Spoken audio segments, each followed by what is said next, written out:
जो भक्त शिव जी के समीप बिल्वाष्टक का पाठ करते हैं वे समस्त पापों से मुक्त हो जाते हैं और अंत में शिवलोक को प्राप्त होते हैं। अथ श्री बिल्वाष्टकम् त्रिदलं त्रिगुणाकारं त्रिनेत्रं च त्रयायुधम् त्रिजन्म पापसंहारम् बिल्वपत्रं शिवार्पणम् त्रिशाखैरबिल्वपत्रैश्च यच्छिद्रैः कोमलैः शुभैः शिवपूजां करिष्यामि बिल्वपत्रं शिवार्पणम्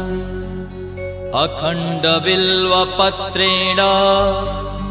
पूजिते नन्दिकेश्वरे शोध्यन्ति सर्वपापेभ्यो बिल्वपत्रं शिवार्पणम् शालिग्रामशिलामेकां विप्राणां जातु अर्पयेत् सोमयज्ञमहापुण्यं बिल्वपत्रं शिवार्पणम् दन्तिकोटिसहस्राणि वाजपेयशतानि च कोटिकन्यामहादानम् बिल्वपत्रं शिवार्पणम् लक्ष्म्याः स्तनत उत्पन्नं महादेवस्य च प्रियं बिल्ववृक्षं प्रयच्छामि बिल्वपत्रं शिवार्पणम् दर्शनं बिल्ववृक्षस्य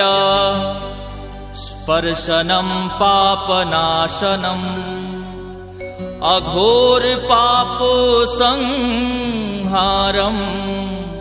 बिल्वपत्रं शिवार्पणम् मूलतो ब्रह्मरूपाय मध्यतो विष्णुरूपिणे अग्रतः शिवरूपाय बिल्वपत्रं शिवार्पणम् बिल्वाष्टकमिदं पुण्यं यः पठेत् शिवसन्निधौ सर्वपापविनिर्मुक्तः शिवलोकं वाप्नुयात् इति बिल्वाष्टकं सम्पूर्णम्।